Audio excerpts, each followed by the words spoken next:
Each step across Meridian Architectural Restoration's polished marble floor sent a sharp ache through my lower back, the kind of persistent pain that reminded me constantly of the secret growing inside me. 3 months. 3 months of hiding morning sickness behind coffee breaks I couldn't stomach, of loosening belts and wearing flowing blouses to conceal what was becoming impossible to ignore. My hand instinctively moved to my still flat stomach as I approached the reception desk, a gesture that had become as natural as breathing. The scent of expensive leather from the client chairs, mixed with the faint smell of blueprint ink and fresh coffee, creating an atmosphere of sophisticated professionalism that I'd once found inspiring. Now, after 6 months of working 12-hour days just to make rent on my tiny studio apartment, it felt suffocating. The classical music playing through hidden speakers couldn't mask the underlying tension that permeated every corner of this place. "Natalie, thank God you're here." Margaret Chen, the office manager, appeared beside me with her usual expression of barely controlled panic. Her perfectly pressed suit and immaculate makeup were a stark contrast to my wrinkled cotton dress and hastily applied concealer, attempting to hide the exhaustion that had become my constant companion. "The Whitmore project presentation is moved up to this afternoon, and Mr. Patterson wants all the historical documentation ready for review in an hour." I nodded, already calculating how many trips to the archive basement it would take to gather everything. The elevator had been broken for 2 weeks, which meant stairs. Lots of stairs. My morning sickness had evolved into all-day queasiness that made the thought of climbing 5 flights with heavy portfolios seem impossible. "Which documents specifically?" I asked, hoping to minimize the physical demands. "Everything. Plans, permits, historical surveys, architectural assessments." Margaret's voice carried that familiar edge of stress that had become the office's default tone since we'd started competing for high-end restoration contracts in Manhattan. "This client is apparently very particular about authenticity. Mr. Patterson emphasized that everything must be perfect." The Whitmore project. I'd spent 3 weeks researching the 1890s townhouse on the Upper East Side, documenting every architectural detail, every period-appropriate element that would need to be preserved during renovation. It was exactly the kind of work I'd dreamed of doing when I'd graduated with my master's in historic preservation, but now it felt like another burden in an increasingly impossible situation. My phone buzzed with a text from my landlord. "Rent increase takes effect next month. $400 additional. Sign new lease by Friday or vacate." I stared at the screen, feeling my chest tighten. $400 I didn't have, on top of rent I could barely afford. The math was simple and devastating. "Natalie?" Margaret's voice seemed to come from far away. "Are you all right? You look pale." "I'm fine." The lie came automatically. I'd become expert at lies of omission, at hiding the growing desperation that accompanied each passing day. "Just tired. I'll get the documents ready." The basement archive was a maze of filing cabinets and storage boxes, each containing decades of architectural history. The fluorescent lights flickered intermittently, casting strange shadows across the narrow aisles. As I pulled the heavy Whitmore file from a top shelf, a wave of dizziness washed over me. I gripped the cabinet for support, waiting for the world to steady. 3 more hours until lunch break, 3 more hours of pretending everything was normal, while my body reminded me constantly that nothing about my situation was normal.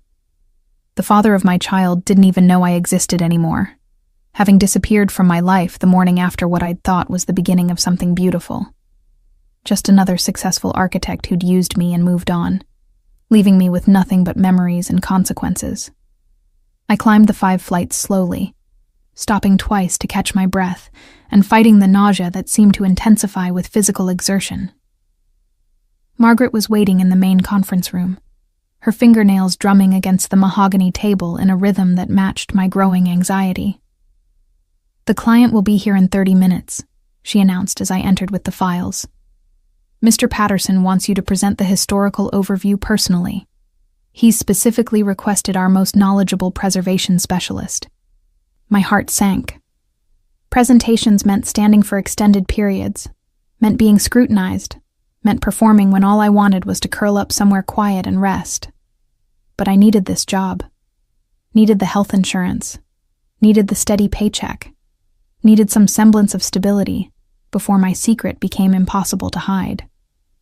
"Of course," I said, forcing brightness into my voice. "I'll be ready." The conference room had been transformed into a showcase. Margaret had arranged the documents in chronological order, each portfolio open to display the most impressive architectural drawings. The afternoon sunlight streaming through floor-to-ceiling windows created dramatic shadows across the plans, highlighting the intricate details I'd spent weeks cataloging. I reviewed my notes one final time, focusing on breathing deeply and maintaining my professional composure. The morning sickness had evolved into afternoon weakness, a persistent fatigue that made even simple tasks feel monumental. But I'd learned to compensate, to push through the physical discomfort with sheer determination. Mr. Patterson arrived precisely at 2:00, his silver hair perfectly styled, and his custom suit radiating the kind of wealth that made our most expensive projects seem modest. Behind him walked a man I'd never seen before, tall and impeccably dressed, with dark hair and an air of authority that seemed to fill the room instantly. "Natalie Brooks, our senior preservation specialist," Mr. Patterson announced with the kind of pride reserved for particularly valuable assets. "She's the architect behind our most successful historical authentications." I stood to shake hands, noting how the stranger's eyes seemed to catalog every detail of my appearance with unsettling intensity. His handshake was firm but brief, his attention moving quickly to the documents spread across the table. There was something about his presence that made the spacious conference room feel smaller, more charged.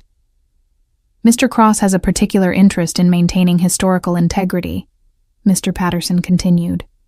"He's known for his attention to detail and his willingness to invest in perfect execution." Nathan Cross. The name meant nothing to me, but his obvious wealth and Patterson's deferential tone suggested he was exactly the kind of client our firm courted aggressively. I launched into my presentation, walking through each document, explaining the historical significance of architectural elements, the importance of period-appropriate materials, the delicate balance between preservation and practical modernization. He listened without interruption, his dark eyes following my movements around the table. There was an intensity to his attention that felt different from typical client interest. More personal, more familiar somehow. But I pushed the thought aside, focusing on delivering the comprehensive overview Patterson expected. "The original crown molding in the front parlor," I explained, pointing to a detailed architectural drawing, was hand-carved by craftsmen from the Lower East Side. We've identified 3 local artisans who still practice the traditional techniques needed for accurate restoration. "Impressive research," he said, his voice carrying a slight rasp that sent an unexpected shiver down my spine. "You clearly understand the importance of authenticity." Our eyes met across the table, and for a moment, something flickered in his expression. Recognition. Impossible. I'd never seen this man before, but the way he was looking at me, as if he was solving some complex puzzle, made my pulse quicken in a way that had nothing to do with pregnancy hormones. "Historical preservation requires absolute commitment to truth," I replied, maintaining professional distance despite the strange energy crackling between us. "Every detail matters when you're protecting something irreplaceable." His smile was slow and knowing. "Truth. Yes, that's exactly what I value most." The rest of the presentation passed in a blur of technical discussions and financial negotiations. Nathan Cross asked detailed questions that demonstrated extensive knowledge of both architecture and business, but his attention kept returning to me in ways that felt increasingly personal rather than professional. When Patterson stepped out to take a phone call, leaving us alone in the conference room, the atmosphere shifted perceptibly. Nathan moved closer to where I stood beside the architectural drawings, close enough that I could smell his expensive cologne, close enough to feel the heat radiating from his body. "You're very good at what you do," he said quietly, his voice carrying an undertone that made my skin prickle with awareness. "Passionate about preserving things that matter." "It's important work," I managed, suddenly aware of how isolated we were in the glass-walled room, how his presence seemed to dominate the space despite his calm demeanor. "Indeed it is." His eyes moved slowly from my face, down to where my hand had unconsciously moved to rest against my stomach. The gesture lasted only seconds, but in that brief moment, I felt exposed, vulnerable, as if he could see through all my carefully constructed facades. Patterson returned, breaking whatever spell had been building between us, and the meeting concluded with handshakes and promises of follow-up communication. Nathan Cross left with the same commanding presence he'd brought, but not before one final look that left me feeling strangely unsettled. I spent the rest of the afternoon organizing files and trying to shake the lingering effects of our encounter.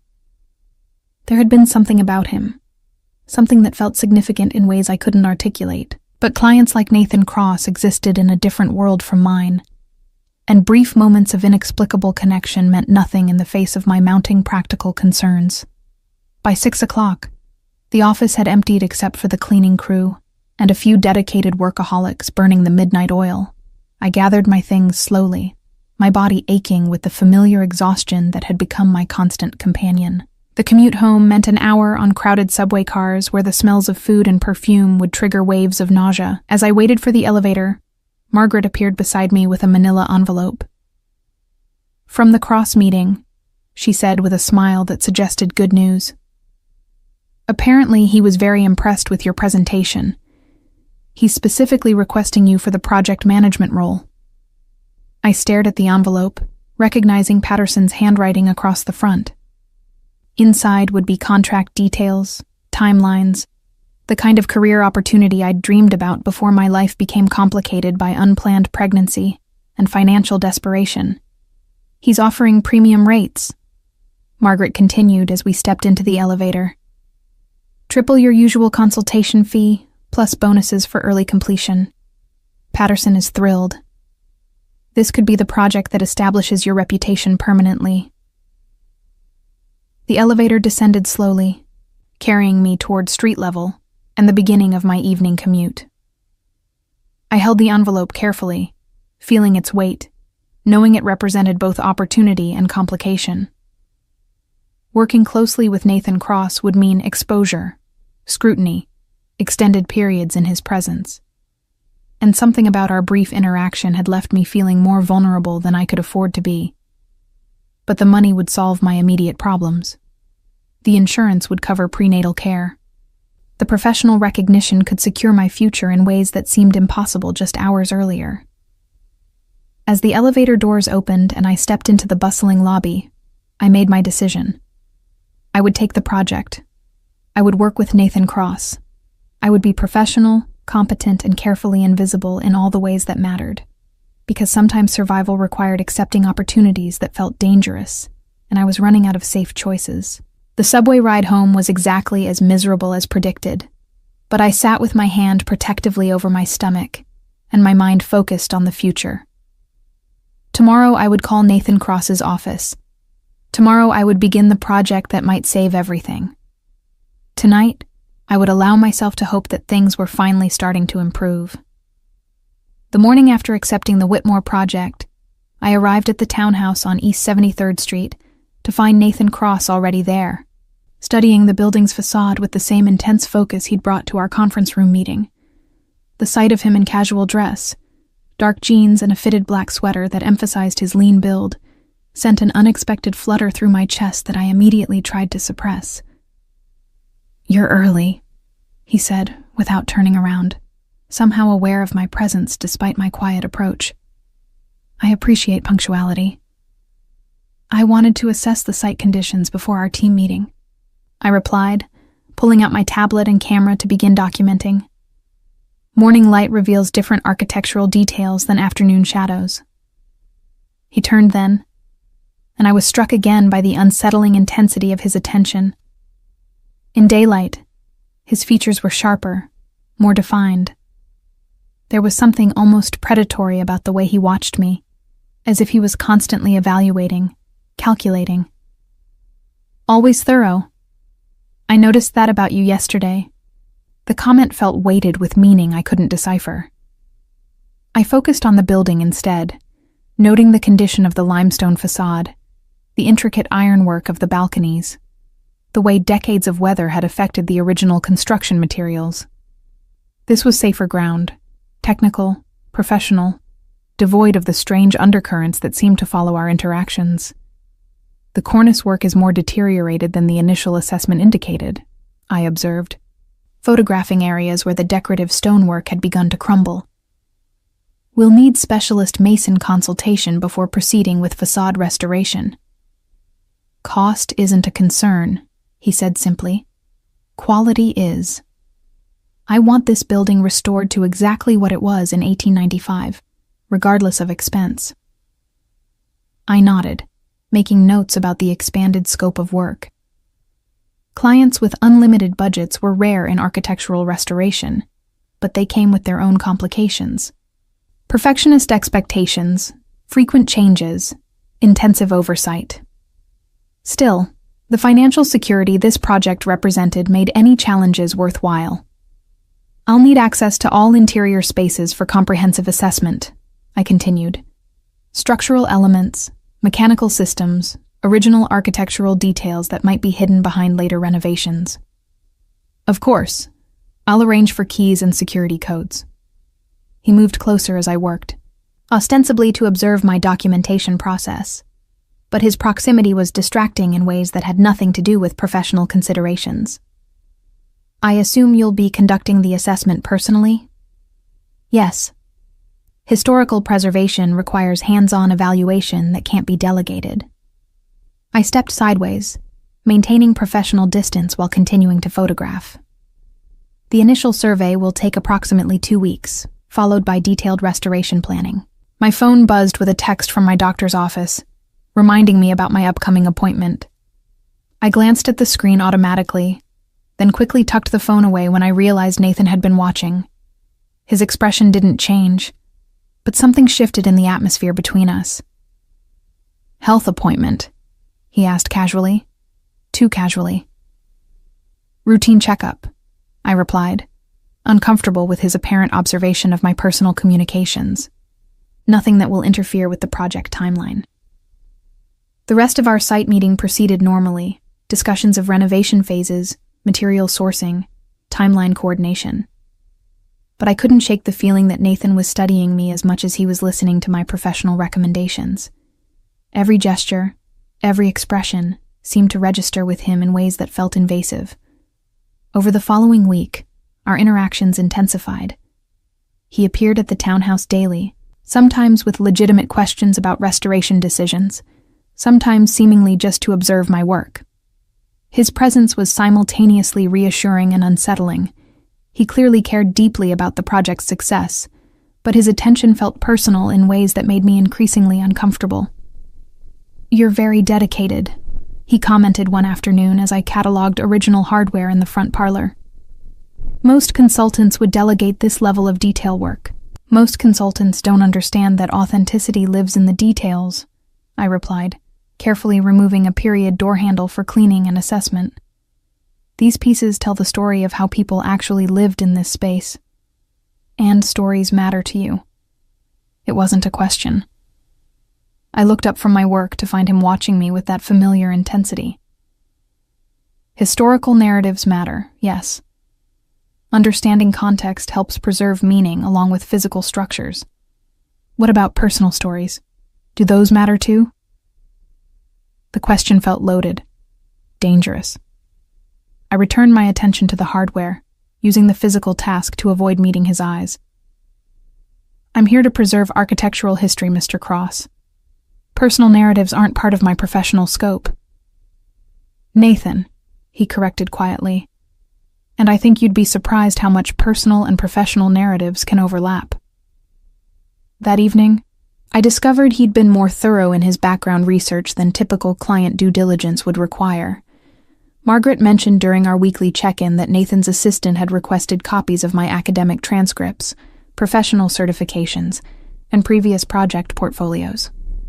Nothing improper, but unusually comprehensive for a restoration project. He's very invested in this townhouse, Margaret explained when I expressed concern about the extensive documentation requests. Apparently it has significant personal meaning, family history, or something similar. I accepted the explanation because I needed to, but uneasiness continued growing. Nathan's questions during our daily interactions were becoming increasingly personal, disguised as professional interest, but probing into areas that had nothing to do with architectural restoration. The breakthrough came during my second week of interior assessment. I was photographing original crown molding in the master bedroom when my tablet slipped from my increasingly unsteady hands. Morning sickness had evolved into persistent fatigue and occasional dizzy spells that made detailed work increasingly challenging. Nathan appeared instantly, retrieving the tablet before I could react. His reflexes were too quick, his arrival too convenient. He'd been watching, waiting, anticipating my physical struggles with a level of attention that went far beyond professional interest. "You should sit," he said, guiding me toward a paint-covered chair before I could protest. "You look pale." "I'm fine, just tired from the workload."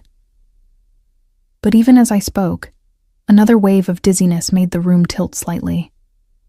I gripped the chair arms, fighting to maintain composure while my body betrayed me with symptoms I could no longer easily hide. Nathan knelt beside the chair, his dark eyes studying my face with an expression that shifted from concern to something more calculating. "How far along are you?" The question hit like a physical blow. I stared at him, temporarily speechless, realizing that my carefully maintained facade had crumbled without my awareness.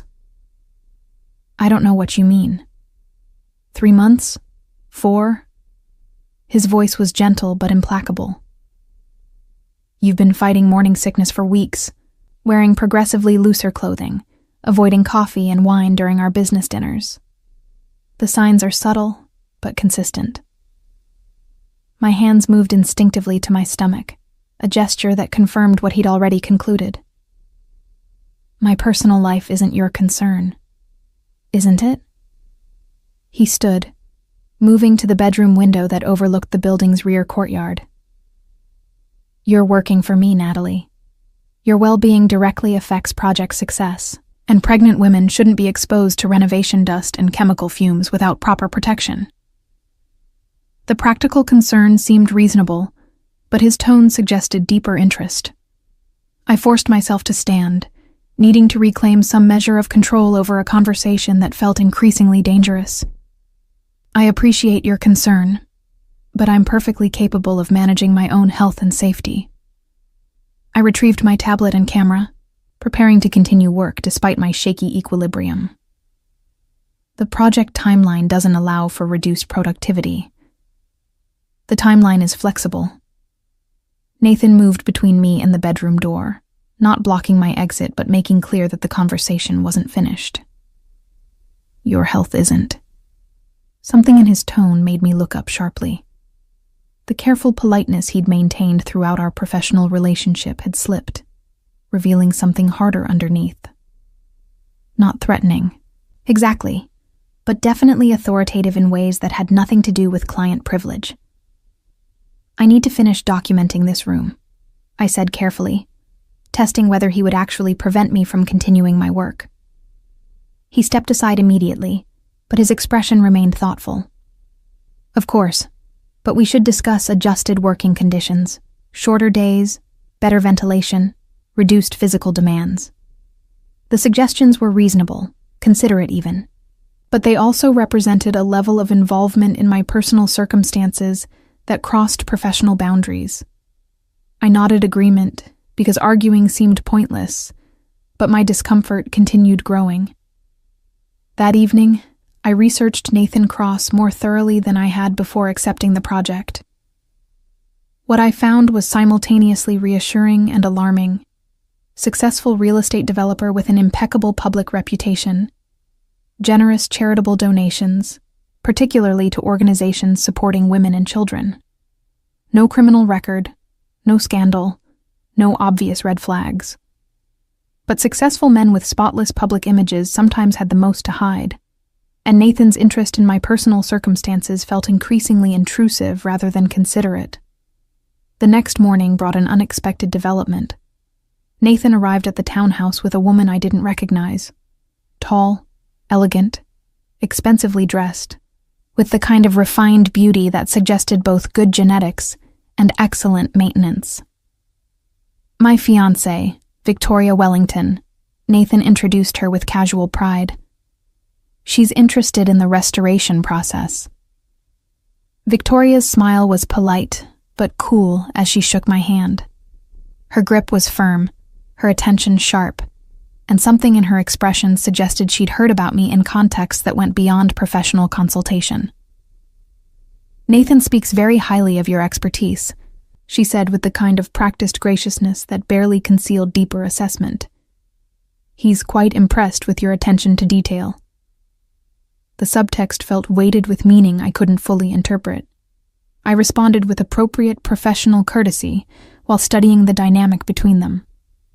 Nathan's body language suggested possession rather than partnership. His hand on Victoria's back was protective but controlling, his attention divided between her and continued observation of my reactions. Victoria has excellent taste in historical design, Nathan continued. I value her input on aesthetic decisions. This explained nothing about why she was here, why Nathan had chosen today to introduce his fiancée, why both of them were watching me with such focused attention. But I smiled and nodded and played my role as contracted architectural consultant. The morning proceeded with discussions of restoration priorities, material selections, timeline adjustments. Victoria asked intelligent questions that demonstrated genuine knowledge of period architecture, but her interest seemed as much about studying me as understanding the renovation process. During a brief moment when Nathan stepped away to take a phone call, Victoria moved closer to where I was examining original fireplace tiles. You're exactly as he described, she said quietly, her tone devoid of the earlier artificial warmth. I'm sorry? Dedicated, passionate about your work, completely absorbed in historical details. Her smile was sharp, predatory. Nathan finds that very appealing in his professional relationships. The comment felt like a warning disguised as small talk. I focused on the tile work, avoiding eye contact that might invite further uncomfortable conversation. I'm here to do a job, I replied carefully, nothing more. Of course. Victoria's laugh was light, musical, completely at odds with the tension radiating from her posture. Nathan just becomes very invested in his projects, sometimes more invested than strictly necessary. Nathan returned before I could respond, ending the private conversation but not the implications hanging in the air between us. The rest of their visit passed without incident, but I was left with the unmistakable impression that Victoria's presence had been intended as some kind of message. That afternoon, alone in the townhouse, I discovered something that made my growing uneasiness crystallize into genuine alarm. While photographing architectural details in the building's basement utility room, I found evidence of recent electronic installation, wiring that was too new, too sophisticated for standard security or lighting systems, surveillance equipment. Nathan had been monitoring the building, and by extension, monitoring me. I completed my documentation with forced calm, but my hands were trembling by the time I packed my equipment. Every conversation, every private moment I'd spent working in the townhouse had potentially been observed. The thought made my skin crawl with violation and fear. Outside, I called Margaret from my cell phone, keeping my voice steady as I reported a family emergency that would require me to miss the next day's site visit. I needed time to think, to decide how to handle a situation that had clearly become much more complicated than architectural restoration. That night, I sat in my small apartment reviewing every interaction I'd had with Nathan Cross, searching for signs I'd missed, clues I'd overlooked. His interest had never been purely professional. The project had been an elaborate setup, designed to bring me into his orbit, to give him access to my life in ways that seemed legitimate, but were actually invasive. But why? What did Nathan Cross want from me that required such elaborate manipulation? And how could I extract myself from a situation that felt increasingly like a carefully constructed trap? My hand moved to my stomach, a gesture that had become automatic over the past weeks. Whatever Nathan's intentions, I had more than myself to protect now. The baby growing inside me deserved a mother who could make smart decisions, who could recognize danger and respond appropriately. Tomorrow I would call Patterson's office and request reassignment to a different project. I would recommend a colleague for the Whitmore townhouse restoration. I would create professional distance before Nathan Cross's interest evolved into something I couldn't handle. But even as I made these plans, I suspected Nathan wouldn't accept my withdrawal easily. Men like him, wealthy, powerful, accustomed to getting what they wanted, didn't respond well to being denied. And I had the uncomfortable feeling that I'd already become something he very much wanted. I spent the night crafting what I believed was a professionally appropriate withdrawal from the Whitmore project, citing increased workload and scheduling conflicts that would prevent me from giving Nathan's restoration the attention it deserved. By morning, I'd convinced myself that a clean, respectful transition would end my involvement with Nathan Cross permanently. The email was sent at 7 a.m. Nathan's response arrived at 7:15. "We need to discuss this in person. I'll be at the townhouse at 9. Not a request, not a suggestion. A statement of fact delivered with the kind of quiet authority that suggested refusal wasn't an option. I stared at my phone screen, recognizing that my attempt to create distance had instead triggered exactly the kind of attention I'd hoped to avoid. I arrived at the townhouse at 8:50, hoping to maintain some control over our conversation by being there first. Nathan was already waiting, sitting casually on the front steps with 2 coffee cups and an expression that suggested he'd anticipated my early arrival. "Decaf," he said, offering me one of the cups as I approached. "With just enough cream to take the edge off. You mentioned preferring it that way during our first business lunch." The fact that he'd remembered such a minor detail felt both thoughtful and unsettling. I accepted the coffee because refusing seemed petty, but I didn't drink it. The morning sickness that had plagued me for weeks made even the smell of coffee problematic. "Thank you for meeting me," I said, maintaining professional distance as we entered the building. "I hope you understand that my decision isn't personal. The project timeline simply doesn't align with my current commitments. Your current commitments." Nathan closed the door behind us, the sound echoing in the empty foyer. "You mean your pregnancy?" The direct statement hit harder than I'd expected. During our previous interactions, he'd alluded to his awareness of my condition without explicitly acknowledging it. This blunt recognition felt like crossing a line we hadn't previously approached. "My personal circumstances aren't relevant to this discussion," I replied, but my voice lacked the conviction I'd intended to project. "Aren't they?" Nathan moved to the window that overlooked the building's rear courtyard, his posture relaxed but somehow predatory. "Single woman, unexpected pregnancy, mounting financial pressures. This project represents significant income and professional advancement. Withdrawing now doesn't make rational sense." The assessment was accurate and infuriating. "You don't know anything about my financial situation." "Don't I?" He turned from the window, fixing me with that familiar, intense stare. "Rent increase notice from your landlord. Medical bills that aren't fully covered by your current insurance plan. Student loan payments that consume nearly 30% of your monthly income. Should I continue?" The bottom dropped out of my stomach. Nathan had been investigating my personal finances, accessing information that no legitimate client should possess. "How do you know about my rent situation?" "The same way I know you've been checking apartment listings in Queens, looking for cheaper alternatives. The same way I know you've been researching maternity coverage through the state insurance exchange." His voice remained calm, conversational, as if discussing weather rather than revealing the extent of his intrusion into my private life. I set the coffee cup down carefully, fighting the urge to throw it. "You've been spying on me." "I've been paying attention. There's a difference." Nathan approached slowly, his movement casual but purposeful. "Natalie, you're clearly struggling. Financially, emotionally, physically. This project offers solutions to your immediate problems. Walking away makes no sense. Unless working with you is what's causing the problems." I backed toward the front door, suddenly eager to escape the confined space where his presence felt overwhelming. "Is it?" He stopped moving, allowing me the distance I sought, but maintaining visual contact that felt inescapable. "Has our professional relationship been inappropriate in any way? Have I made you uncomfortable?" The questions were perfectly reasonable, his tone carefully neutral.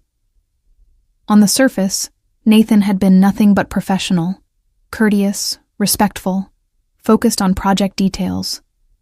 But something underneath his polished demeanor felt dangerous in ways I couldn't articulate. "You know things about my personal life that you shouldn't know," I said, grateful my voice remained steady despite my growing panic. "That's inappropriate, regardless of how you acquired the information. Information that's publicly available through standard background checks and credit reports." Nathan's expression suggested genuine confusion at my reaction. "Natalie, I'm a businessman.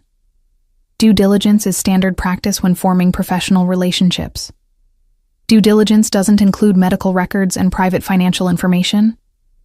"Medical records?" His eyebrows lifted slightly. "I haven't accessed any medical records. I noticed physical symptoms that suggested pregnancy and drew logical conclusions. As for financial information, credit checks are routine for any contractor working on significant projects." The explanation sounded reasonable when presented calmly, professionally. But my instincts screamed warnings that transcended rational analysis. Nathan Cross knew too much, paid too much attention, maintained too much control over our interactions. "Regardless," I said, reaching for the door handle, "I'm withdrawing from the project. I'll recommend qualified colleagues who can complete the restoration to your specifications." "Natalie." His voice stopped me without him moving from his position across the room. "Look at me." Against my better judgment, I turned to meet his eyes. What I saw there wasn't anger or frustration at being denied something he wanted. Instead, there was something that looked almost like concern, combined with a patience that suggested he was willing to wait as long as necessary for me to reach conclusions he'd already drawn. "I know you're scared," he said quietly. "Unexpected pregnancy, uncertain future, financial pressure mounting daily. It's natural to interpret professional interest as something more threatening when you're feeling vulnerable. The analysis was accurate enough to be infuriating. I'm not interpreting anything. I'm responding to behavior that crosses professional boundaries." "Such as?" The challenge was delivered mildly, but it forced me to articulate specific objections that suddenly seemed less concrete than they'd felt in the abstract. Nathan had never touched me inappropriately, never made sexual comments, never explicitly crossed lines that would constitute harassment. The background investigation went beyond standard business practices, I said finally. "Did it?" "I investigated your professional qualifications, your educational background, your previous project experience. The financial assessment was limited to publicly available credit information. Nothing I discovered wasn't accessible through standard business channels." He was right, and we both knew it. My accusations were based on instinct rather than evidence, on feelings rather than facts. But the instincts were strong enough to override logical analysis. "I'm still withdrawing from the project," I said, turning back toward the door. "The baby is mine." The words stopped me so completely that for a moment I forgot to breathe. I turned slowly, certain I'd misheard, but Nathan's expression confirmed that he'd said exactly what I thought he'd said. "That's impossible," I whispered. "Is it?" Nathan moved closer, his earlier careful distance abandoned. 4 months ago, the Meridian Society fundraiser at the Metropolitan Museum. You were there with colleagues from Patterson's firm, wearing a blue dress that matched your eyes. We talked about historical preservation, about the importance of protecting beautiful things from damage. Memory crashed over me like a physical blow. The fundraiser. The mysterious, charming man who'd appeared beside me during the cocktail reception. Intelligent conversation that had evolved into something more intimate over shared wine and mutual attraction. The hotel room afterward, where passionate connection had seemed like the beginning of something significant rather than a meaningless encounter. You disappeared, I said, my voice barely audible. The next morning you were gone. I had business to attend to, but I never forgot you. Nathan was close enough now that I could see the flecks of gold in his dark eyes, could smell the expensive cologne that had haunted my dreams for weeks after our encounter. I never stopped thinking about you. 4 months of thinking about me, but you never called, never reached out. Anger was replacing shock, burning through the confusion to settle into something cleaner and more manageable. Until now, when it's convenient for you. Convenient? Nathan's laugh was sharp, humorless. Natalie, I've spent 4 months having you investigated by private detectives. I've purchased this building specifically because your firm has expertise in historical renovation. I've arranged this entire project to bring you back into my life. Nothing about this has been convenient. The confession should have been romantic. A wealthy, powerful man going to elaborate lengths to reconnect with a woman who'd captured his imagination. Instead, it felt like the revelation of a carefully orchestrated trap. You manipulated me, I said, my voice growing stronger as anger overcame fear. You created a false professional relationship to gain access to my life. I created an opportunity for us to reconnect without the complications of personal history. Nathan's tone remained calm despite the growing tension between us. You needed work. I needed expertise. The project served both our interests. My interests don't include being deceived and manipulated.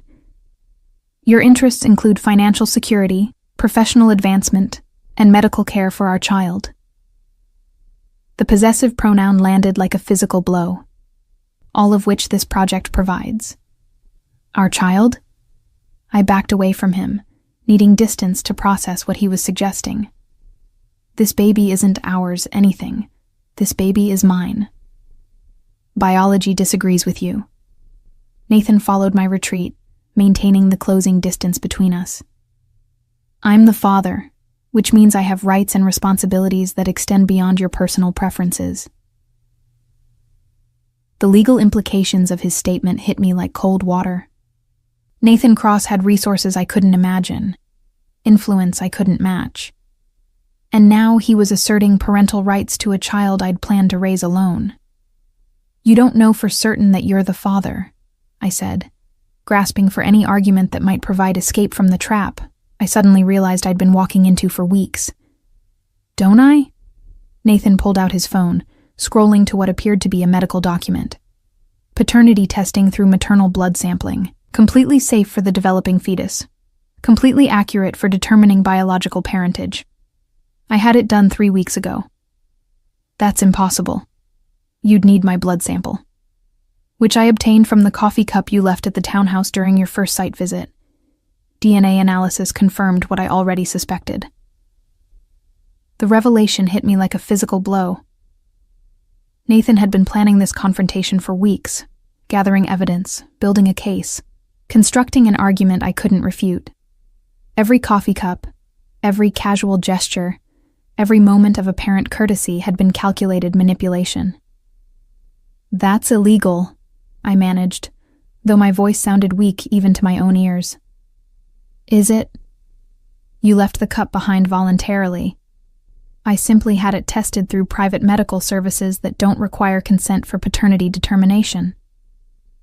Nathan's expression remained calm, as if discussing weather rather than revealing the extent of his deception.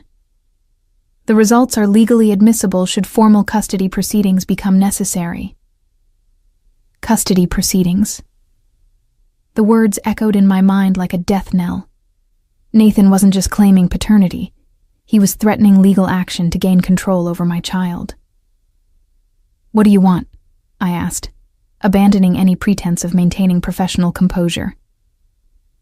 "I want what any father wants: a relationship with my child, a role in important decisions, financial responsibility, and emotional investment." Nathan moved to the fireplace, his posture relaxed despite the intensity of our conversation. "I want us to discuss how to move forward together." Together? The word felt foreign, impossible. "Nathan, we barely know each other. One night 4 months ago doesn't constitute a relationship. Doesn't it? We connected that night, Natalie. Intellectually, emotionally, physically. The chemistry between us was undeniable." His eyes met mine across the room, and I felt an unwelcome flutter of recognition. That connection produced our child. It deserves exploration.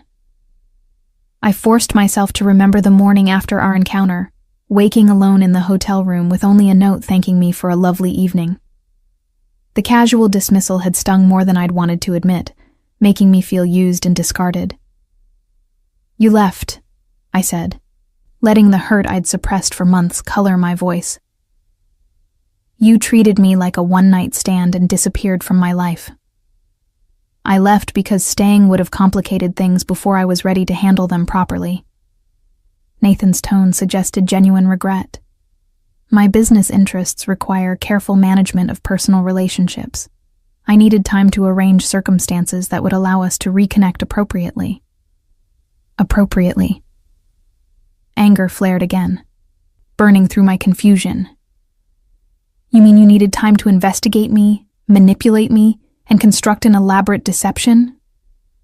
"I needed time to understand what you meant to me and how to protect what we'd created together." Nathan approached slowly, his movement non-threatening but purposeful. "Natalie, I'm offering you security, partnership, and support. Everything you need to raise our child successfully." "I don't need you to raise my child. Our child. And yes, you do." Nathan's voice hardened slightly, revealing steel beneath his careful courtesy. "Medical care, education, safety, opportunity. I can provide things you can't. The question is whether you'll accept help willingly or force me to pursue legal remedies." The threat was delivered politely, almost gently, but it was unmistakably a threat. Nathan had resources to wage custody battles I couldn't afford to fight. He had influence to shape legal proceedings in his favor. He had evidence of paternity that would support his claims. "What exactly are you proposing?" I asked, recognizing that I had no choice but to negotiate from a position of profound weakness. "Partnership. You continue working on the townhouse renovation, but as more than a contractor. As my partner in creating a home where we can raise our child together." Nathan's smile was warm, seemingly genuine. "I'm proposing that we explore whether what we felt 4 months ago can develop into something more substantial. And if it can't, if we're incompatible as partners, then we'll find other arrangements that serve our child's best interests." The implication was clear. If I couldn't be convinced to cooperate willingly, Nathan would pursue alternatives that might not consider my interests at all. I stared at him, trying to reconcile the charming man I'd met at the fundraiser with the calculating manipulator standing before me. Both versions seemed genuine, which made him more dangerous rather than less. "I need time to think," I said finally. "Of course, but not too much time." Nathan moved to the window, gazing out at the courtyard as if our conversation had been merely casual discussion rather than life-altering negotiation. The building's renovation timeline requires decisions about living arrangements within the next 2 weeks. Living arrangements? The townhouse will need to be furnished, decorated, made ready for occupancy. If we're going to be living here together, Your input on those decisions is essential." The assumption embedded in his statement took my breath away. Nathan wasn't just proposing partnership. He was assuming cohabitation, shared domestic space, a level of intimacy that went far beyond co-parenting arrangements.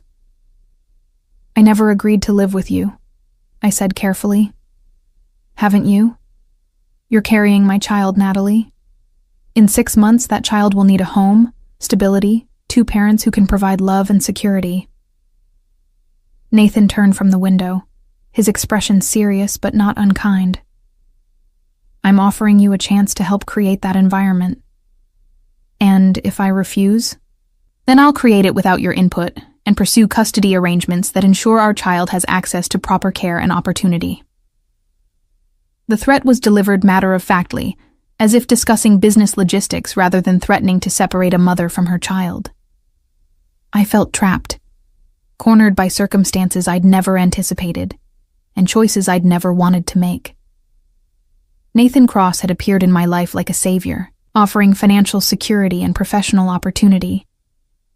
Now he was revealing himself as something far more complex and potentially dangerous. 2 weeks, he said, approaching close enough that I could feel the warmth radiating from his body. "Think about what's best for our child, Natalie. Think about what kind of future you want to provide." He left then, closing the door quietly behind him, leaving me alone in the empty townhouse with the echoes of his ultimatum. I sank into one of the paint-covered chairs, my hands automatically moving to protect my stomach, and tried to process what had just happened to my life. Nathan Cross wasn't just the father of my child. He was a man who got what he wanted through careful planning, strategic manipulation, and overwhelming resources. He wanted me, wanted our child, wanted a family constructed according to his specifications, and I was running out of options to deny him. 3 days after Nathan's ultimatum, I sat in my doctor's office staring at the ultrasound screen, watching the tiny form that would forever connect me to a man I barely knew, but who seemed to know everything about me. The baby's heartbeat filled the room with rhythmic proof that my choices would affect more than just my own future. "Everything looks perfect," Dr. Martinez said, with the kind of warm professionalism that had initially drawn me to her practice. "Baby's measuring right on schedule for 16 weeks. Have you given any thought to prenatal classes? It's good to start planning early." I nodded automatically, but my mind was elsewhere. Nathan had been texting regularly since our confrontation, not pressuring, just maintaining contact. Weather updates, pregnancy nutrition articles, architectural details about the townhouse renovation. Each message felt like a gentle reminder that he was still there, still waiting for my decision. "Are you planning to have a support person for delivery?" Dr. Martinez continued, making notes in my chart. "Partner, family member, close friend?" The question highlighted how alone I was in this situation. My parents lived across the country and still believed I was successfully building my career in New York. My friends were mostly work colleagues who knew nothing about my pregnancy or my growing complications with Nathan Cross. "I'm still working that out," I said carefully. "Well, you have time, but it's good to start thinking about your support system now." Dr. Martinez's expression grew slightly concerned. "Natalie, are you eating regularly? You've lost 2 pounds since your last visit, which isn't ideal at this stage." I had been eating irregularly, stress and morning sickness combining to make food feel like another burden rather than nourishment. The financial pressure hadn't eased despite Nathan's project payments. The increased rent, mounting medical bills, and general pregnancy expenses were consuming every dollar I earned. "I'm having some appetite issues," I admitted. "That's normal, but we need to make sure you're getting adequate nutrition. Are you taking the prenatal vitamins I prescribed?" The vitamins cost $60 a month and weren't covered by my insurance. I'd been taking them sporadically, rationing the pills to make the bottle last longer. Most of the time. Dr. Chiu. Martinez's expression suggested she understood more than I was saying. "Natalie, if cost is an issue, there are programs that can help. Nutrition assistance, medication support, even help with medical expenses. The offer was kind, but it highlighted exactly how precarious my situation had become. I was one medical emergency away from financial disaster, one complication away from losing the stability I'd worked so hard to build. Walking home from the appointment, I found myself unconsciously taking the route that passed the Whitmore townhouse. Nathan's renovation had progressed rapidly in my absence, workers coming and going, delivery trucks bringing materials, the kind of expensive efficiency that unlimited budgets could purchase. Nathan was there, standing on the front steps talking to a man in an expensive suit. When he saw me, he said something to his companion that sent the man walking quickly toward a waiting car. Then Nathan approached me with the kind of casual confidence that suggested he'd been expecting this encounter. "How did the appointment go?" he asked, falling into step beside me as if we'd planned to walk together. I stopped moving, unsettled by his knowledge of my medical schedule. "How do you know I had an appointment?" "You mentioned needing to adjust our meeting time because of a doctor's visit." Nathan's tone was patient, as if explaining something obvious to a child. I assumed it was pregnancy-related. Had I mentioned that?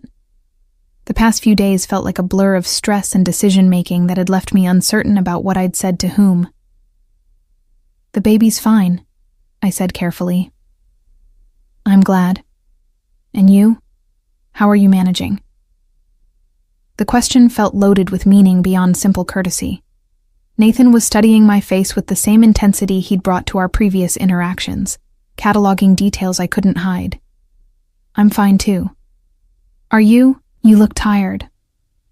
Thinner than when we first met." Nathan moved closer, his proximity both comforting and unsettling. "Natalie, you don't have to struggle through this alone." "I'm not struggling." "Aren't you?"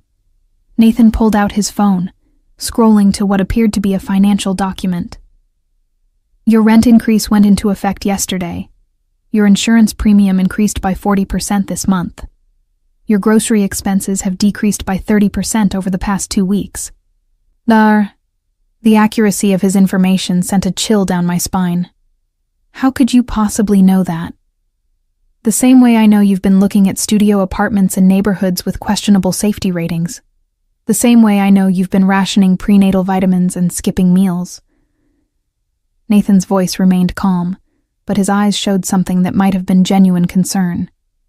"Natalie, you're not taking care of yourself properly. That's not your business, isn't it? You're carrying my child.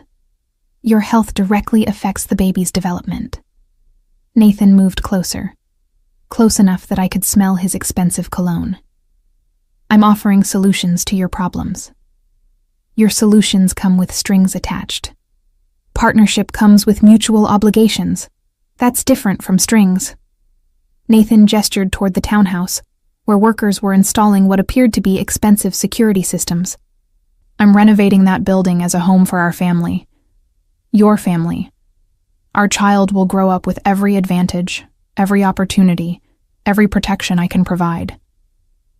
The word protection carried undertones that made me uneasy. Protection from what? From financial insecurity, from unsafe living conditions, from the kind of stress that affects maternal health and fetal development. Nathan's expression grew serious. From being raised by a single mother who's struggling to survive rather than thriving enough to nurture. The assessment stung because it was accurate. I was struggling, barely managing to maintain the facade of competence while my world fell apart around me. Nathan was offering rescue, but rescue that came with complete surrender of autonomy. "What exactly are you proposing?" I asked, recognizing that I was moving toward capitulation but needing to understand the terms. "Move into the townhouse. Continue overseeing the renovation, but as a partner rather than a contractor. Let me provide the financial security you need to focus on your health and our child's development." Nathan's tone was reasonable, almost gentle. "Let me take care of you." "And in exchange?" "We explore whether what we felt 4 months ago can develop into something sustainable. We build a family together." Nathan paused, studying my expression. We give our child the stable, loving home every child deserves. The offer was seductive in its simplicity. Financial pressure would disappear.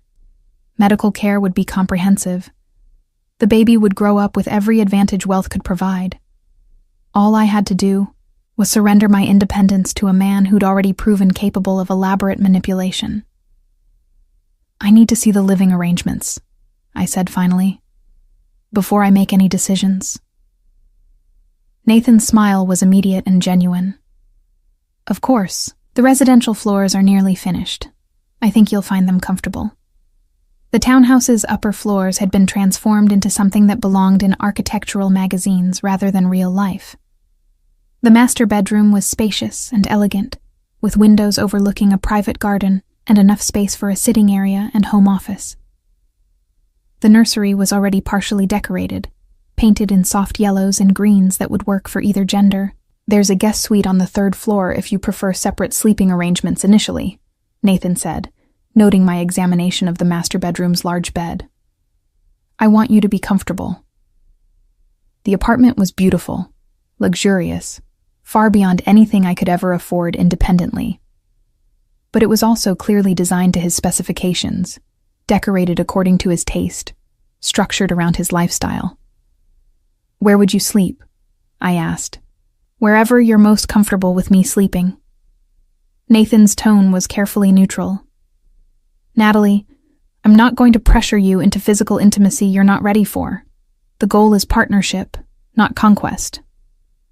The distinction felt important, though I wasn't sure I understood the difference. Nathan wanted something from me. My presence, my cooperation, my participation in his vision of family. But he was willing to be patient about the physical aspects of that vision.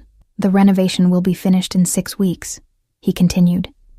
That gives us time to adjust to living together before the baby arrives. Time to establish routines, build trust, create the kind of stable environment that benefits everyone. I walked through the apartment again, trying to imagine myself living here, sharing domestic space with Nathan Cross. The financial relief would be immediate and comprehensive. The stress that had been consuming me for months would disappear overnight. What about my independence? I asked. My career, my autonomy, my right to make my own decisions? Your career continues, enhanced by partnership with someone who values your expertise. Your autonomy remains intact within the context of mutual consideration for our child's welfare. Nathan moved to the window that overlooked the garden. Natalie, I'm not trying to control you. I'm trying to create conditions where you can thrive. And if I want to leave? If this arrangement doesn't work? Then we'll find alternatives that serve our child's best interests. The response was the same he'd given before, diplomatic but evasive about what those alternatives might entail.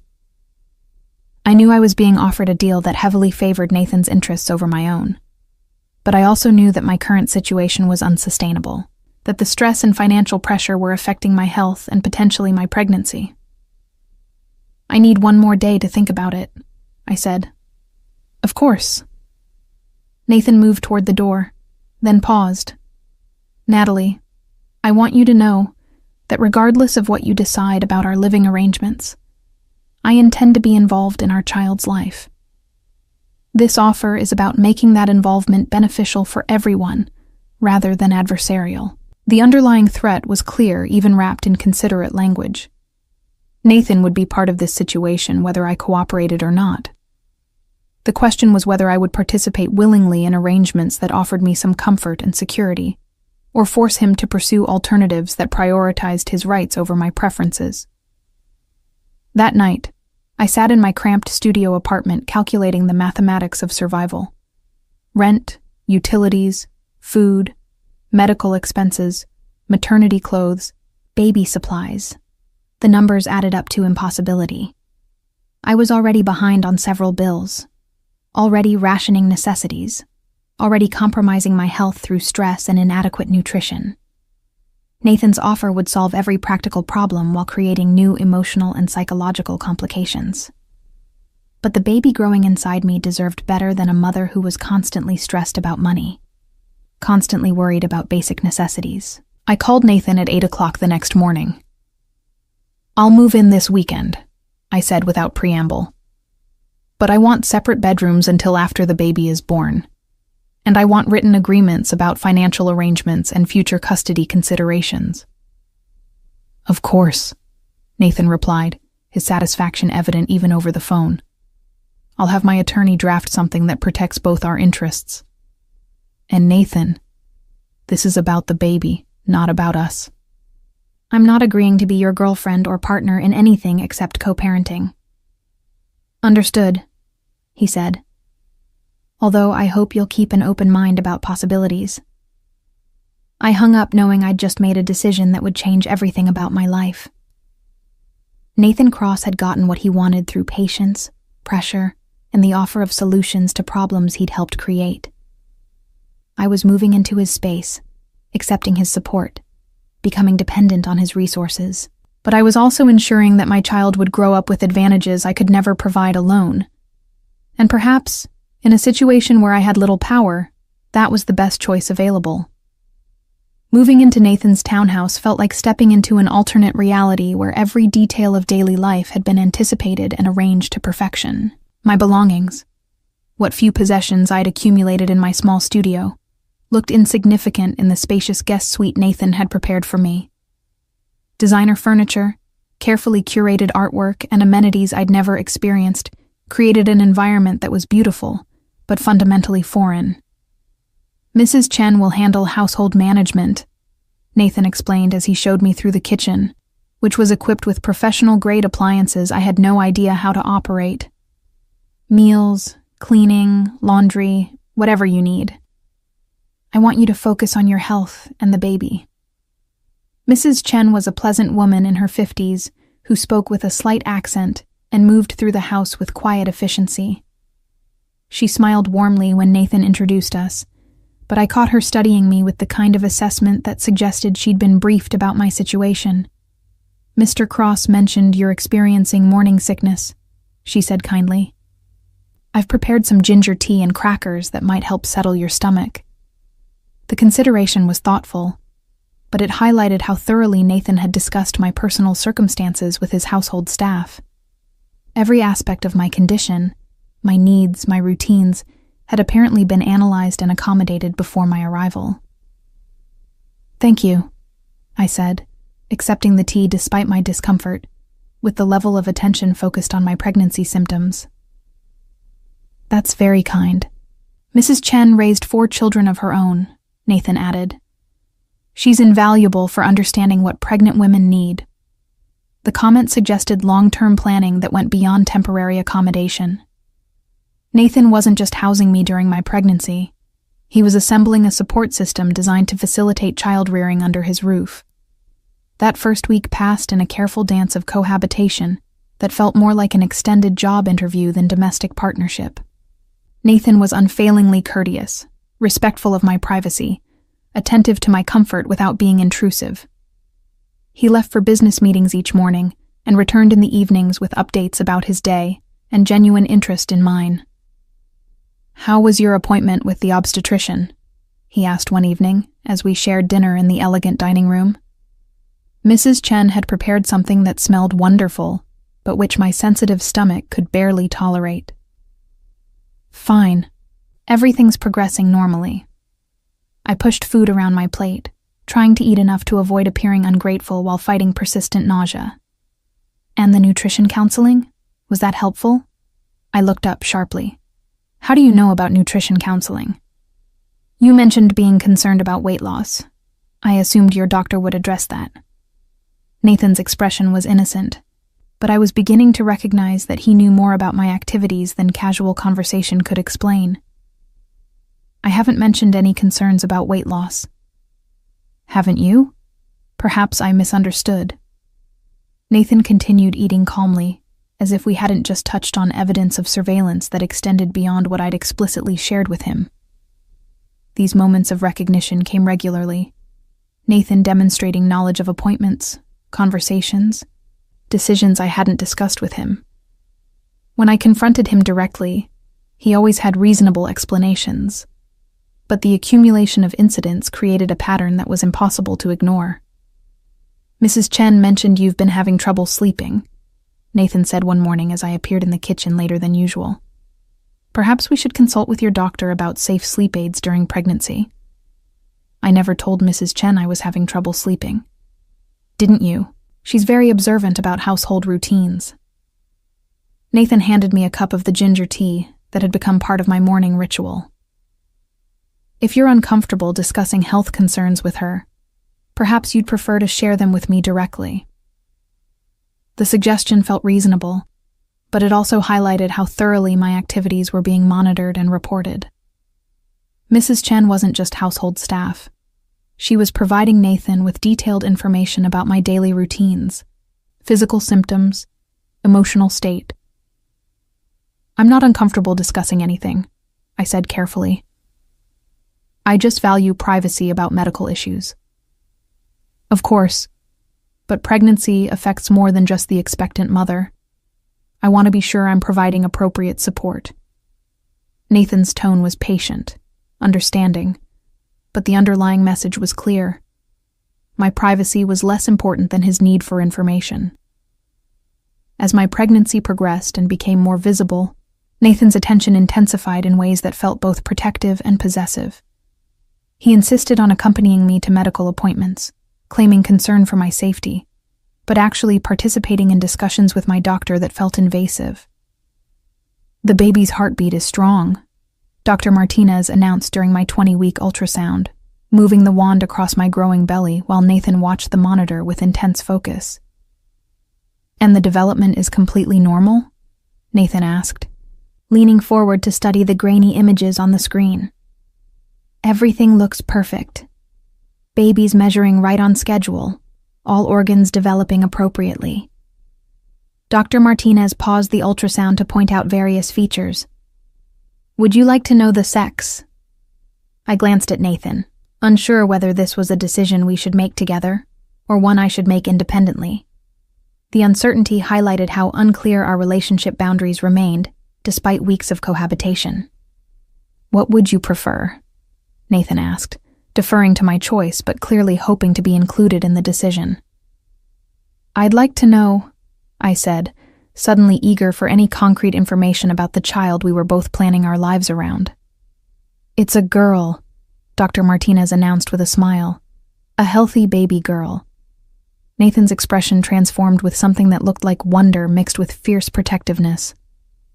"A daughter," he said quietly, as if testing how the word felt.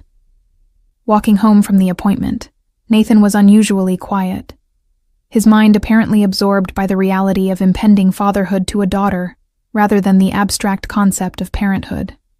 "I want her to have every opportunity," he said finally as we approached the townhouse. "The best education, the safest environment, protection from anything that might harm her." "She'll have opportunities," I replied. "Children don't need perfection to thrive." "Don't they?" Nathan stopped walking, fixing me with that familiar, intense stare. "Natalie, our daughter will inherit my name, my resources, my connections. She'll also inherit my enemies, my complications, my responsibilities. She needs more than adequate protection. She needs absolute security." The comment revealed more about Nathan's world than he'd previously shared. I'd known he was wealthy and successful, but the reference to enemies suggested complexities beyond normal business competition. "What kind of enemies?" I asked.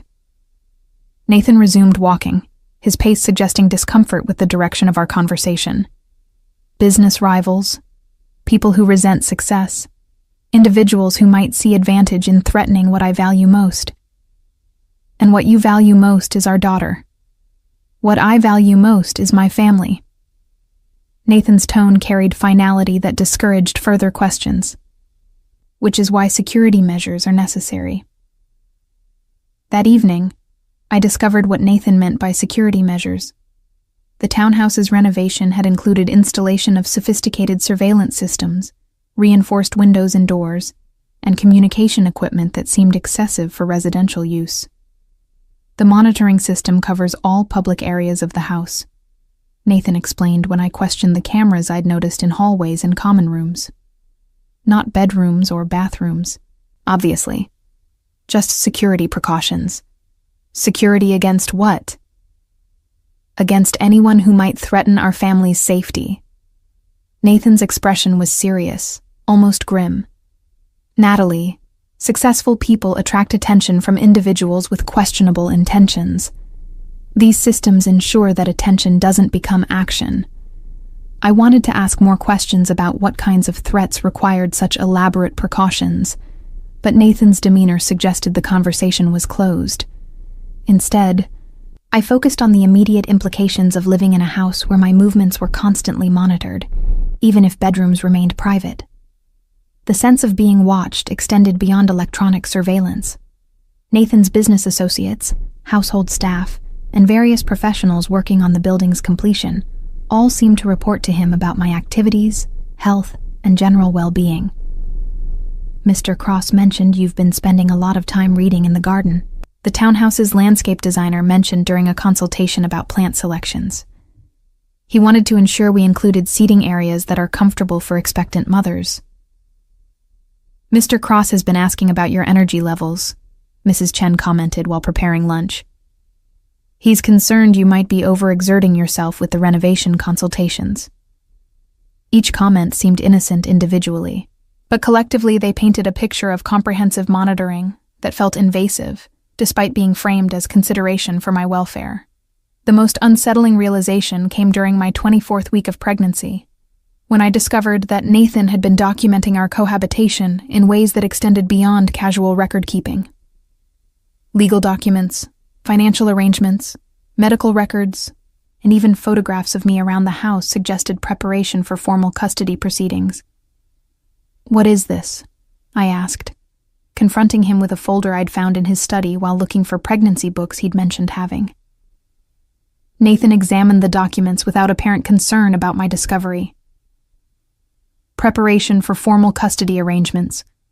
Documentation that demonstrates our daughter's living environment, care standards, and parental involvement.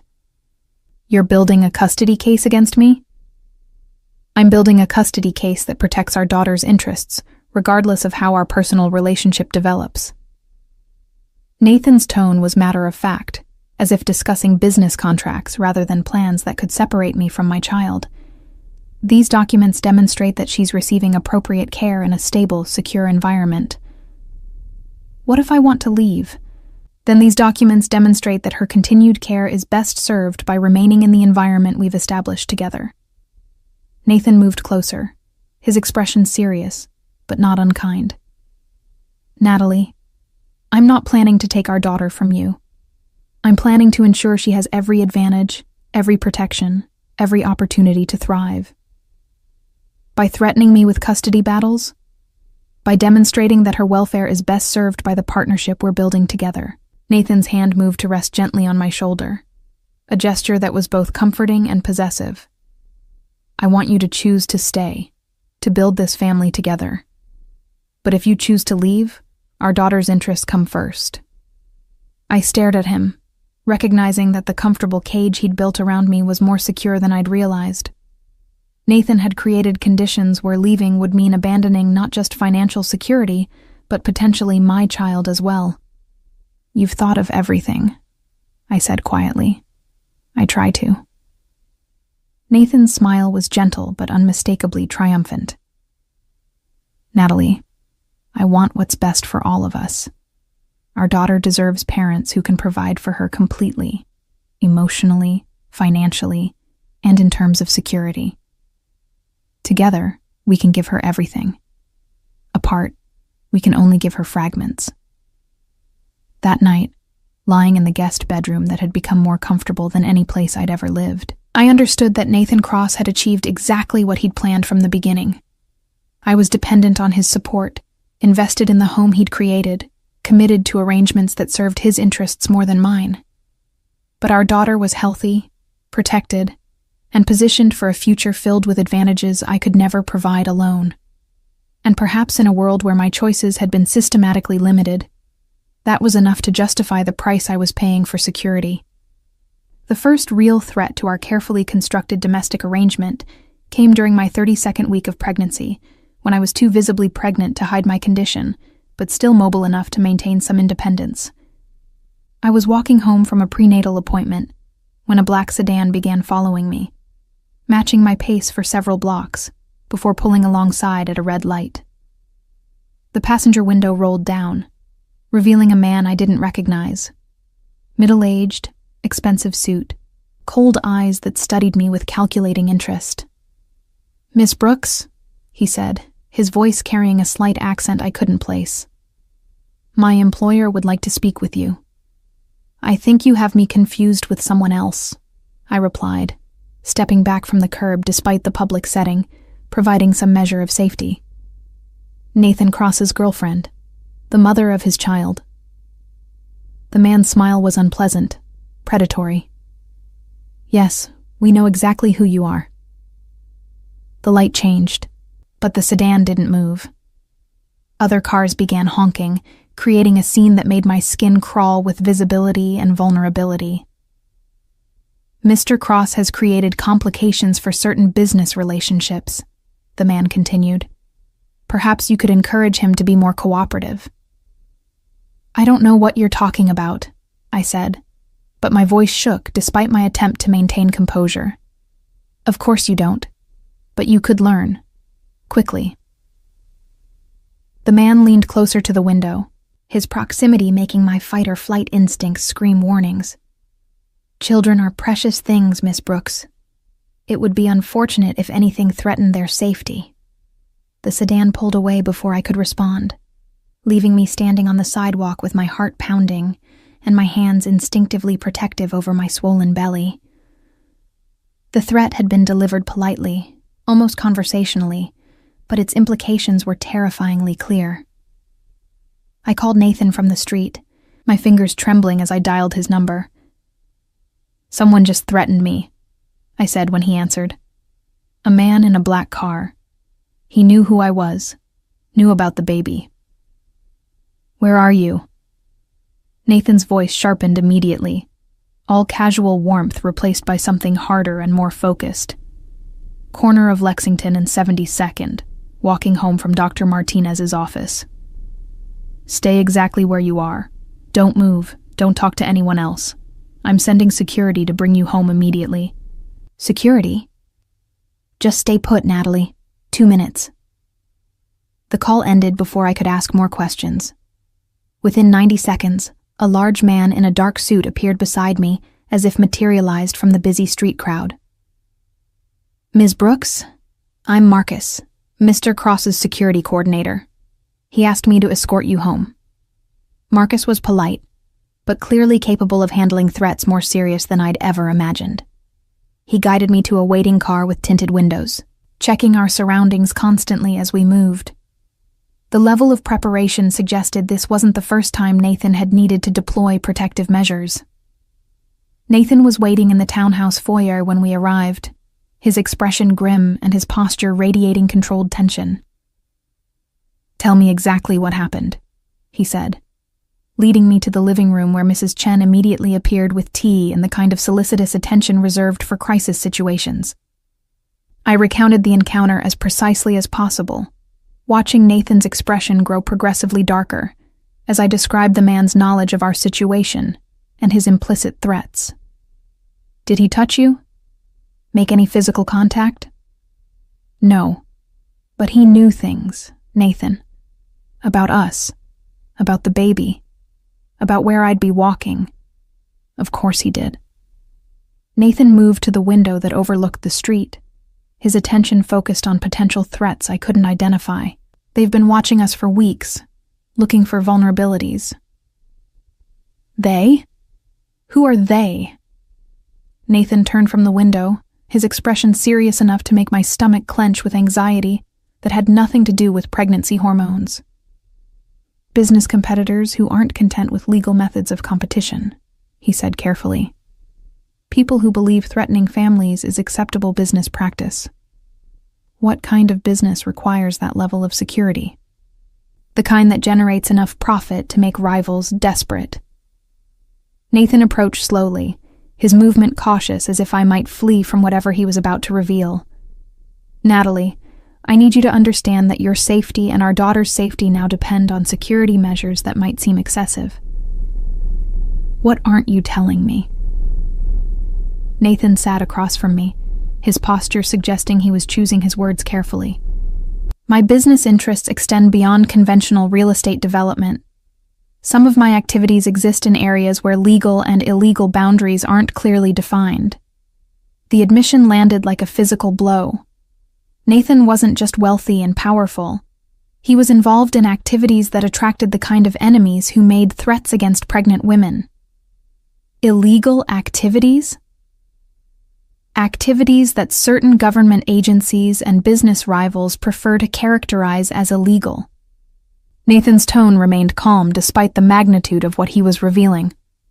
Import or export businesses, financial services, property management that serves clients with complex privacy needs. You're talking about criminal activities. I'm talking about business activities that operate outside traditional regulatory frameworks. Nathan leaned forward, his expression earnest and somehow still trustworthy, despite the implications of his confession. "Natalie, everything I do is designed to protect and provide for my family. Sometimes that requires operating in areas where conventional business approaches aren't sufficient." I stared at him, trying to reconcile the considerate man who'd spent months ensuring my comfort and safety with someone involved in activities that attracted violent threats. "The man in the car threatened our daughter," I said quietly. "Yes. Which is why security measures are no longer optional." Nathan's voice hardened with something that might have been fury carefully controlled. "Marcus and his team will be providing protection whenever you leave the house. The townhouse security systems will be upgraded. Your activities will need to be coordinated to ensure constant oversight." "Constant oversight?" "Protection, Natalie. Complete, comprehensive protection from people who would use you to manipulate me." Nathan moved closer, his proximity both comforting and overwhelming. "Our daughter will grow up safe, but that safety requires sacrifices from both of us." "What kind of sacrifices?" "Limited mobility, reduced privacy, acceptance of security measures that might feel restrictive but are absolutely necessary." Nathan's hand moved to rest gently over mine, a gesture that was becoming familiar despite my continued uncertainty about our relationship. "I'm asking you to trust me to keep you safe. And if I don't want to live like a prisoner, then you'll be risking our daughter's life along with your own." Nathan's voice carried finality that made argument seem pointless. "Natalie, this isn't negotiable anymore. The threat is real, immediate, and directed specifically at you because of your connection to me." I felt the walls of my beautiful cage closing completely. Nathan had created a situation where my only choices were absolute dependence on his protection or exposure to dangers I couldn't handle alone. "What happens after the baby is born?" I asked. "We continue building the family we've started. We raise our daughter together in safety, with every advantage wealth and protection can provide." Nathan's expression softened slightly. "And maybe, eventually, you'll understand that what we have together is worth the sacrifices required to preserve it." 3 weeks later, I went into early labor during a security lockdown, triggered by another threat Nathan's team had intercepted. Our daughter was born in the townhouse's master bedroom. Delivered by a private medical team Nathan had arranged for exactly this contingency. As I held our tiny, perfect daughter for the first time, Nathan beside me with tears in his eyes, and Marcus stationed outside our door, I realized that my choices had led me to exactly where Nathan had planned from the beginning. "She's beautiful," Nathan whispered, his finger touching our daughter's tiny hand. "She's going to have everything, Natalie. Everything we can give her." I looked around the luxurious room where I delivered my child, surrounded by Nathan's security, protected by his resources, completely dependent on his arrangements. Our daughter would grow up safe, privileged, and loved. She would also grow up in a world where protection required constant vigilance and love came with conditions I was still learning to navigate. "What do we name her?" Nathan asked. "Hope," I said, looking down at the tiny face that had changed everything. "Her name is Hope." Nathan smiled, pressing a gentle kiss to my forehead. Hope Cross. Perfect. As I held our daughter and accepted Nathan's claim on both our futures, I understood that some prisons were built from love, protection, and security, rather than bars and walls. Nathan Cross had gotten everything he'd wanted: a family, a legacy, a woman who would stay because leaving had become impossible. And perhaps, as I watched him cradle our daughter with tender devotion, that was enough. Perhaps love could grow in the spaces between protection and possession, between security and freedom. Perhaps hope would bridge the gap between what I'd lost and what I'd gained by choosing survival over independence. The story would continue. Our story, our family, our complex arrangement that served everyone's needs, if not everyone's desires. But in this moment, holding our daughter while Nathan planned our protected future, I chose to focus on what we'd built together, rather than what I'd sacrificed to make it possible. Hope deserved parents who could give her everything. And together, despite all our complications, we could.